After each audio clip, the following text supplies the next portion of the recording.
ॐ हरिहराखिल गुरो नमस्ते। नमस्ते गौरीसुताय दिनकराय नमस्ते रमापतये उमापतये नमस्ते परमदेवतायै। ॐ नीलाचलनिवासाय नित्याय परमात्मने बलभद्रसुभद्राभ्यां जगन्नाथाय ते नमः। हरि ओम। सर्वे भवन्तु सुखिनः। গত সপ্তাহে আমরা স্কন্ধপুরাণের পুরুষোত্তম মাহাত্ম্যের তৃতীয় অধ্যায় আলোচনা করার সময় কল্পবটের মাহাত্ম্য এবং তার সাথে সাথে মহাত্মা মার্কণ্ডের যে তপস্থলী অর্থাৎ মার্কণ্ডেয় খাত, যেটিকে আমরা মার্কণ্ডেয় সরোবর বলে জানি, এটি পুরী শহরের অন্যতম ক্ষেত্রগুলির মধ্যে অন্যতম দর্শনীয় তথা এগুলি ক্ষেত্র দর্শনের ক্ষেত্রে গিয়ে মার্কণ্ডেয় সরোবর দর্শন করা অবশ্য কর্তব্য। এই মার্কণ্ডেয় খাত যেটিকে বলা হচ্ছে, যাকে আমরা মার্কণ্ডেয় সরোবর বলে থাকি, সেটি হচ্ছে জগন্নাথ মন্দির থেকে উত্তর পশ্চিম কোণে। উত্তর পশ্চিম কোণ বলতে কি? উত্তর পশ্চিম কোণ বলতে বায়ুকোণ। জগন্নাথ মন্দির থেকে যদি আমরা মন্দিরের পাশের যে সিংহদ্বার থেকে তো সোজা বড়দাণ্ড চলে যাচ্ছে, বড়দাণ্ডের পাশ দিয়ে একটি রাস্তা ঢুকে যায়, সেটির নাম হচ্ছে, যেটি লক্ষ্মীবাজার দিয়ে ঢোকে, সেই রাস্তা দিয়ে সোজা আমরা যদি ঢুকে যাই কিছুটা, সেখানে নারায়ণী মন্দির আছে। নারায়ণী মন্দির থেকে অদূরে ঢুকে গেলেই কিছুটা রাস্তা গেলে বাঁ দিক দিয়ে আরেকটি রাস্তা ঢুকে যায়, যেটি সোজা গিয়ে পৌঁছে যাচ্ছে মার্কণ্ডেয় সাহিত্যে। সেখানেতে মার্কণ্ডেয় সরোবর এবং মার্কণ্ডেশ্বর মহাদেব, যিনি পঞ্চমহাদেবের অন্যতম, তার ক্ষেত্র সেখানেতে অবস্থিত। তো গত সপ্তাহে আমরা মার্কণ্ডেয় সরোবরের বিষয়তে জানতে পেরেছিলাম। এবার আজ আমরা চতুর্থ অধ্যায় শুরু করছি। যমলক্ষ্মী সংবাদেতে মার্কণ্ডেয় সরোবরের বর্ণনা হয়েছিল, এখানেও যমলক্ষ্মী সংবাদই চলছে।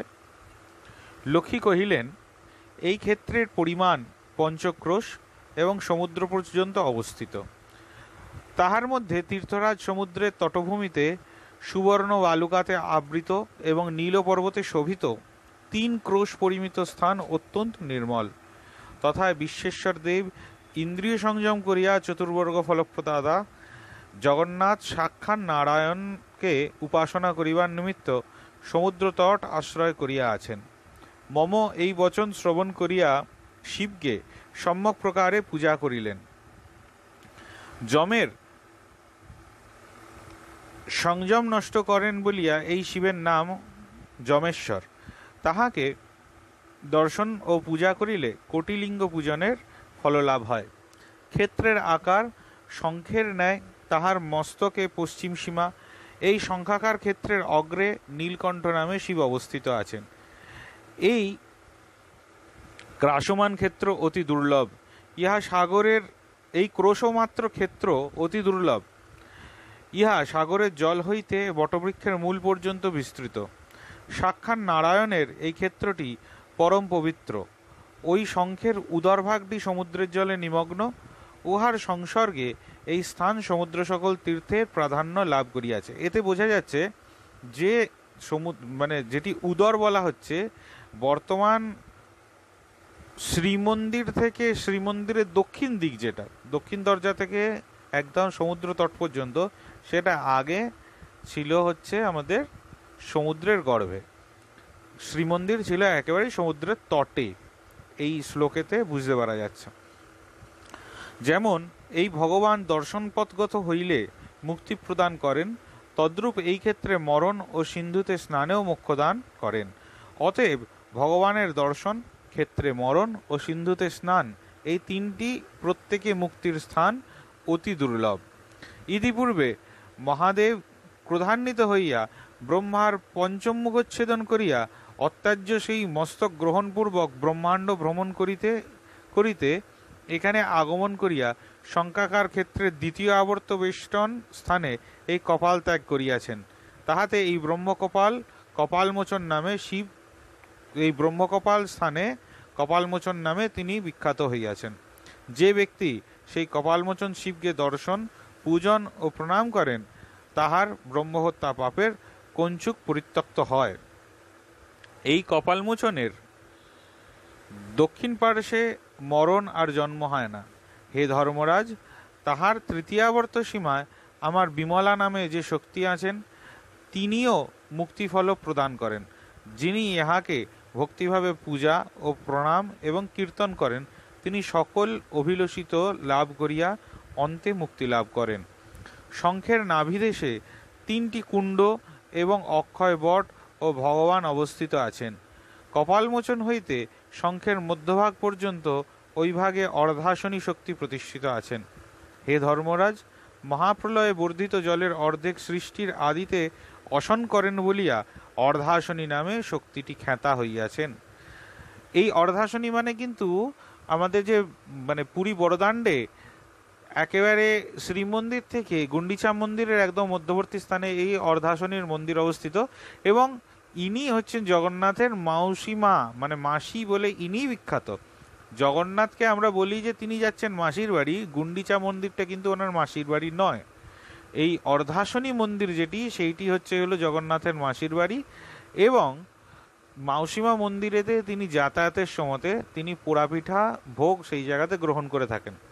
এই মাউসীমা মন্দিরের যে সমাধি মাউসীমা মন্দির যেই স্থানে, সেখান থেকে আর একটুখানি এগিয়ে গেলেই, এটা যদিও বা প্রসঙ্গ বহির্ভূত কথা, আর একটুখানি এগিয়ে গেলে জগন্নাথের সেই বিখ্যাত ভক্ত শালবেগ তার সমাধি, এবং সেটি তার নিবাসস্থলী ছিল, এবং এখানেতেই তার সমাধিস্থল অবস্থিত।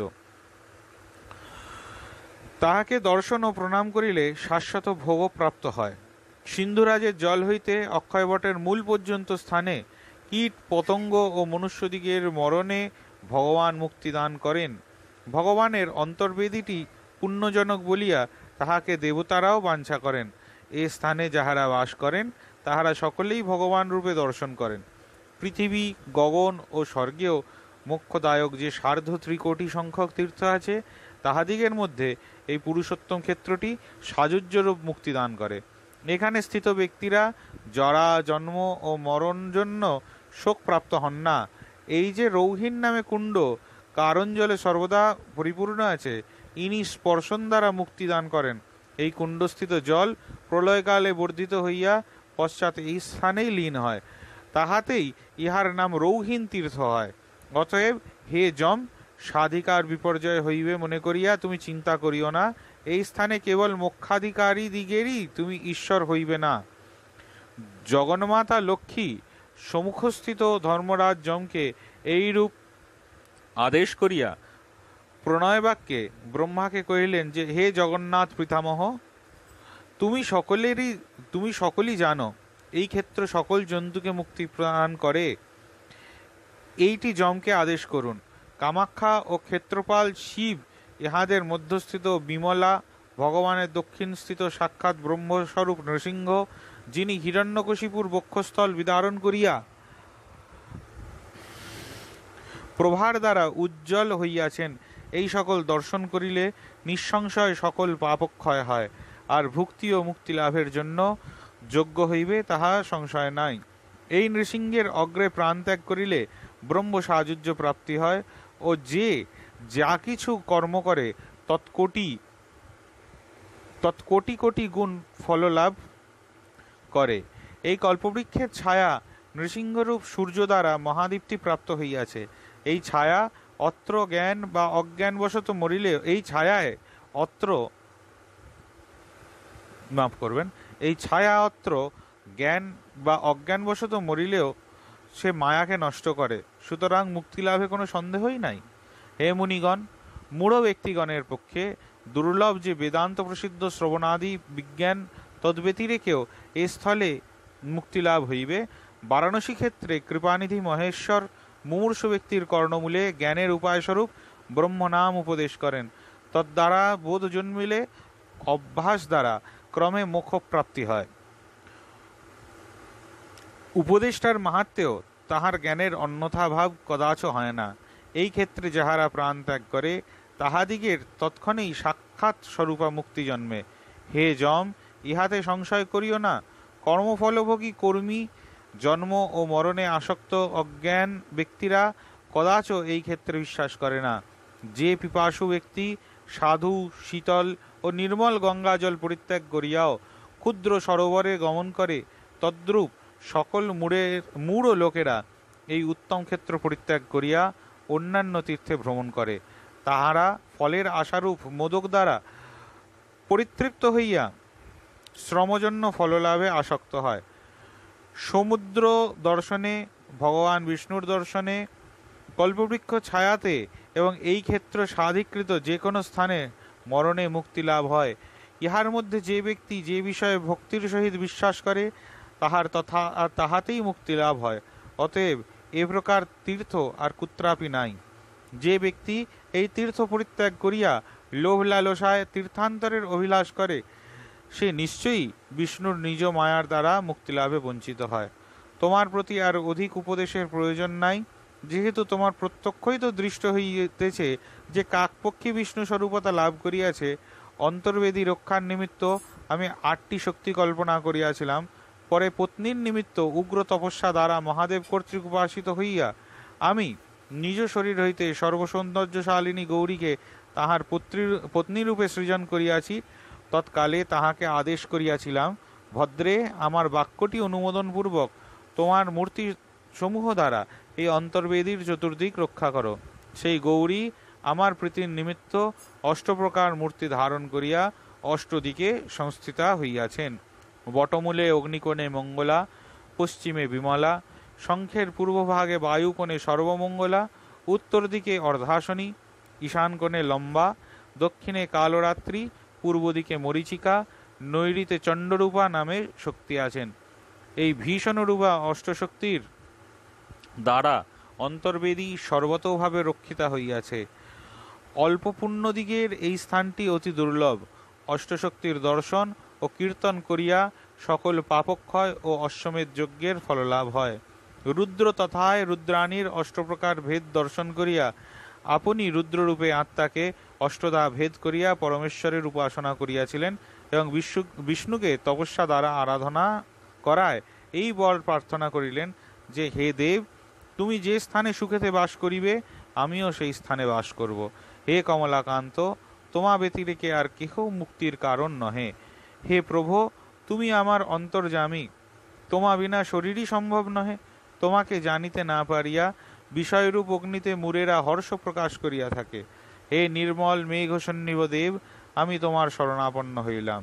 জৈমিনী কহিলেন, ক্ষেত্রস্বামী ভগবান সেই অষ্টপ্রকার বিভক্ত রুদ্রকে সকল দ্বীপে স্থাপিত করিয়া স্বয়ং মধ্যে অবস্থিত হইলেন। কপালমোচন, কাম, ক্ষেত্রপাল, যমেশ্বর, মার্কণ্ডেশ্বর, বিশ্বেশ্বর, নীলকণ্ঠ, বটমূলে বটেশ্বর মহাদেবের এই অষ্টলিঙ্গ দর্শন, স্পর্শন ও পূজা করিয়া সকলে মুক্তিলাভ করে। অতএব হে যমরাজ, কেবল এই ক্ষেত্রে মৃতদিগের তুমি প্রভু নহ, নচেৎ যে নিমিত্ত আগমন করিয়াছ তাহা অন্যত্র সিদ্ধ করিতে পারিবা।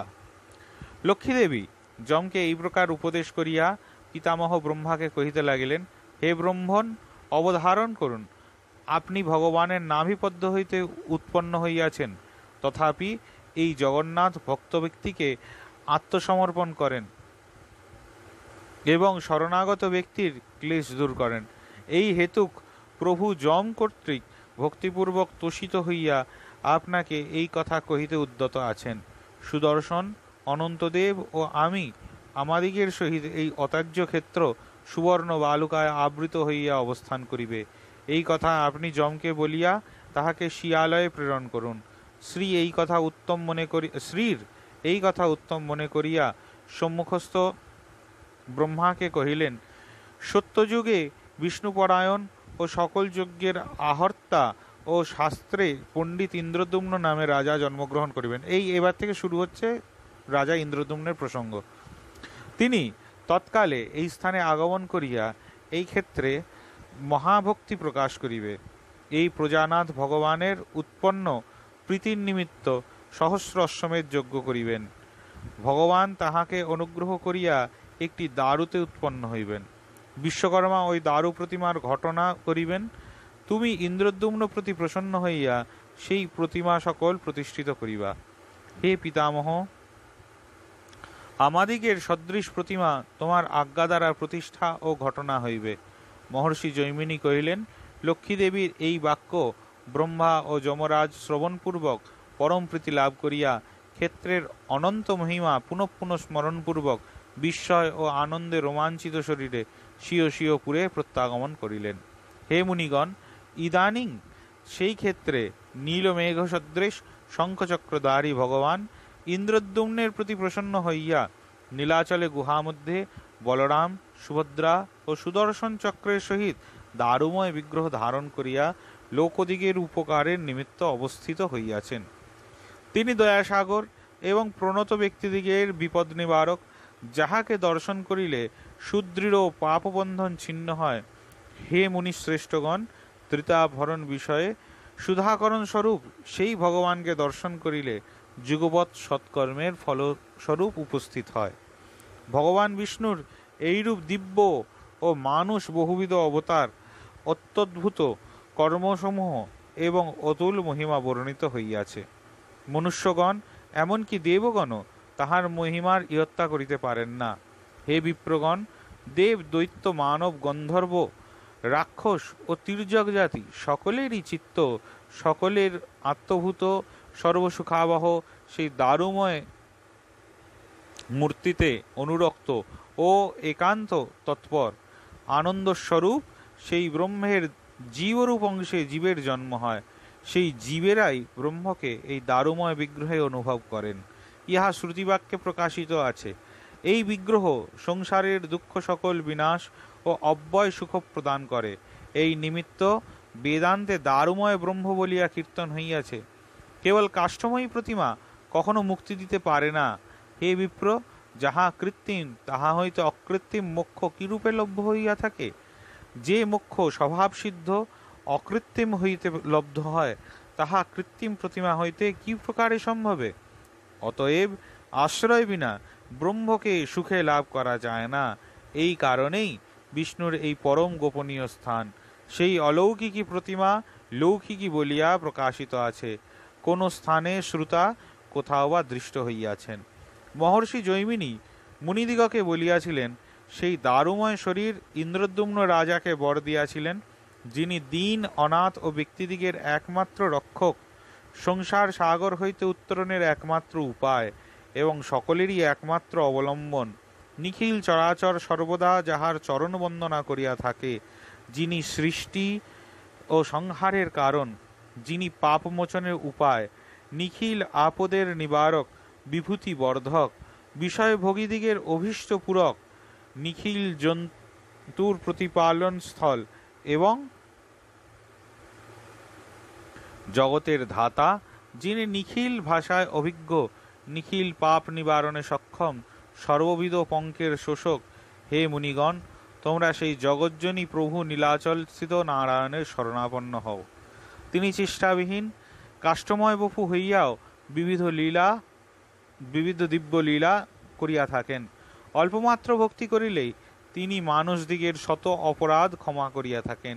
হে মুনিগণ, এই স্থলে তোমাদিগের নিকট পাপ নাশক দারুদেহের একটি চরিত্র বর্ণনা করিতেছি, শ্রবণ করো। কুরুক্ষেত্রে জাত একজন ব্রাহ্মণ ও একজন ক্ষত্রিয় জন্মাবধি পরস্পর মিত্র, প্রণয়ে একত্র আহার বিহার করেন। তাহারা শৌচাচার বিচ্যুত এবং নিষিদ্ধ কর্মচারী, মোহযুক্ত, বেদাধ্যয়ন ও দেবকার্য পিতৃকার্য বিবর্জিত, ধর্মে অনধিকারী ও মহাপাতক, দূষিত ও মদনমত্ত, বেশ্যা সহবাসে সর্বদা হর্ষান্বিত, স্বপ্নেতেও পারলৌকিক চিন্তা করিতেন না। এই প্রকার বিপদগামী সেই দুইজনের আয়ুর অর্ধেক কাল ক্ষয় হইলে একদা ভ্রমণ করিতে করিতে যোগ্য স্থানে গমন করিয়া দূর হইতে মনোহর প্রশস্ত শব্দযুক্ত স্তব শ্রবণে এবং শ্রুত্যুক্ত সকল ক্রিয়া প্রত্যক্ষ দর্শন করিয়া সেই অধার্মিক দুইজনের ধর্মকার্যে শ্রদ্ধা জন্মিল। সেই পুণ্ডরিক ও ঐশ্বরীয় নামে দুইজন পুণ্ডরিক এবং অম্বরীশ, অশ্বরিক নয়, অম্বরীশ, মাফ করবেন, অম্বরীশ নামে দুজন স্বজাতি সম্পন্ন আপন আপন দুশ্চরিত্র নিন্দা করিতে করিতে পরস্পর কহিতে লাগিলেন, আমরা দুইজন দুষ্কৃতিরূপ সমুদ্র হইতে কি প্রকারে উত্তীর্ণ হইব? আমরা উভয়ই ইহজন্মে জ্ঞানপূর্বক যেরূপ দুষ্কৃত কর্ম উপার্জন করিয়াছি তাহার প্রায়শ্চিত্ত শাস্ত্রে নাই। চিরসঞ্চিত সেই ঘোরতর পাপের প্রায়শ্চিত্ত দুর্লভ।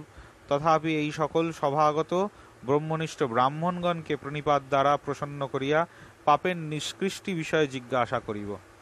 ইহা নিশ্চয় করিয়া তাহারা দুইজনে বিপ্রগণের অভিবাদনপূর্বক স্বীয় স্বীয় পাপ বারম্বার যথাযথ বর্ণন করিয়া নিষ্কৃতির উপায় জিজ্ঞাসা করিলেন।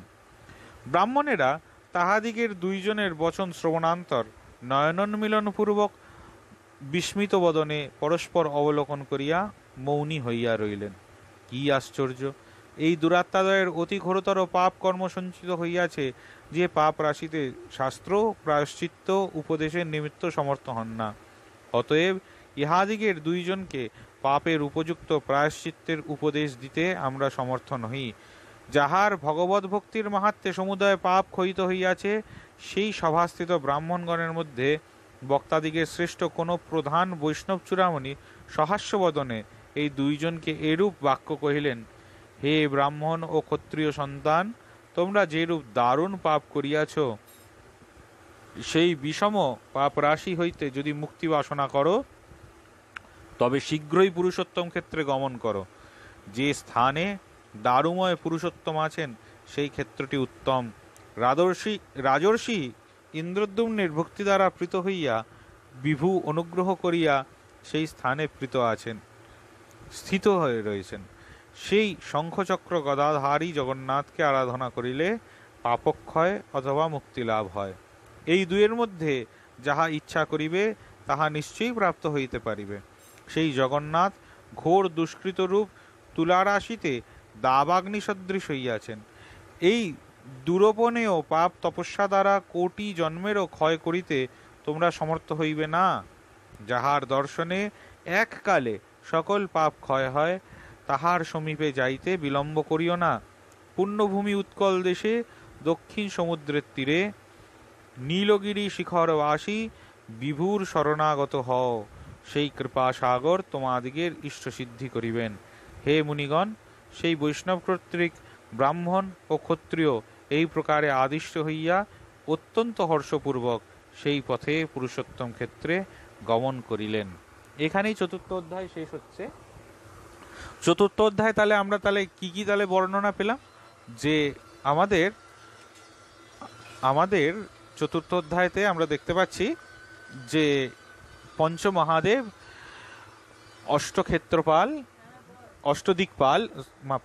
অষ্টদিকপাল পঞ্চমহাদেব এবং তার সাথে সাথে আমাদের যে অশ্বশক্তি তাহাদের বর্ণনা এখানেতে দেয়া হলো। এখানেতে মা বিমলার কথা বলা হয়েছে, মা অর্ধশ্রেণীরও কথা বলা হয়েছে, যমেশ্বর, কপালমোচন এবং আমাদের পূর্ব অধ্যায়তে গিয়ে আমরা মার্কণ্ডেয়শ্বর এনাদেরও কথা আমরা জানতে পেরেছি। তো এই তীর্থেতে আমরা যদি দর্শনে যদি যাই, যদি ভগবান জগন্নাথকে যদি দর্শন করার সাথে সাথে তার কৃপার পূর্ণ ফল লাভ করতে হয়, সেক্ষেত্রে গিয়ে এই স্থানগুলোকে দর্শন করা অবশ্য কর্তব্য। তার সাথে সাথে ভগবান নৃসিংহদেবকেও অবশ্য করে, ভগবান নৃসিংহদেবের মন্দিরটি আপনারা যখন ভগবানকে জগমোহন থেকে দর্শন করেন, দর্শন করার পর দক্ষিণ দুয়ার দিয়ে আপনারা যে বেরিয়ে আসেন, দক্ষিণ দুয়ার বলতে কিন্তু আমি অষ্টদরজার কথা বলছি না, দক্ষিণ দ্বার হলো কি জগমোহন থেকে যেটা বেরোনোর রাস্তাটা, সেই জায়গাটা বেরিয়েই যে আমরা যে মুক্তিমণ্ডপে পড়ছি, মুক্তিমণ্ডপের একদম ডান দিকেই রয়েছেন মা বিমলার মন্দিরের ঠিক সম্মুখে রয়েছেন আমাদের নৃসিংহদেবের মন্দির, যিনি যজ্ঞ নৃসিংহ বা আদি নৃসিংহ নামে প্রতিষ্ঠিত।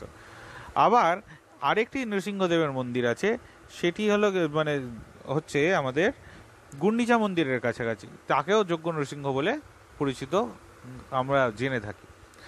এখানেতে আমরা যে মা বিমলাকে আমরা এখানে দেখছি যে মা লক্ষ্মী বলছেন যে তিনি গৌরীকে বলছেন, তো দেখুন এগুলি হলো গিয়ে আমাদের সম্প্রদায় ভেদেতে গিয়ে কেউ মানে গিয়ে কি ভগবান বিষ্ণুকে তার মানে গিয়ে কি মানে ভগবান শিবের ভক্ত বলে, আবার সম্প্রদায় ভেদে গিয়ে ভগবান শিবকে ভগবান বিষ্ণুর ভক্ত বলা হয়। ঠিক সেরকমভাবে রি এবং শ্রী এনাদের ক্ষেত্রে গিয়ে এখানেতে মানে এরকম ব্যাপারটি আছে। এখানেতে গিয়ে আমাদের মূলা প্রকৃতি হিসাবেতে মহালক্ষ্মীকে বর্ণন করা হয়েছে।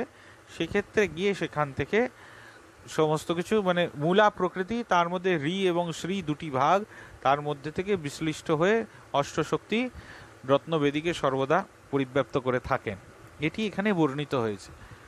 তো আজকে আমরা এতগুলি বিষয় জানতে পারলাম, আজ এখানেই শেষ করছি। পরবর্তী অধ্যায়ে গিয়ে আমরা পরবর্তী সপ্তাহে পরবর্তী অধ্যায় অর্থাৎ পঞ্চম অধ্যায় নিয়ে আলোচনা করব। নমস্কার। ওম তৎসৎ। হরি ওম তৎসৎ। হরি ওম তৎসৎ। ওম শান্তি শান্তি শান্তি। হরি ওম। জগন্নাথ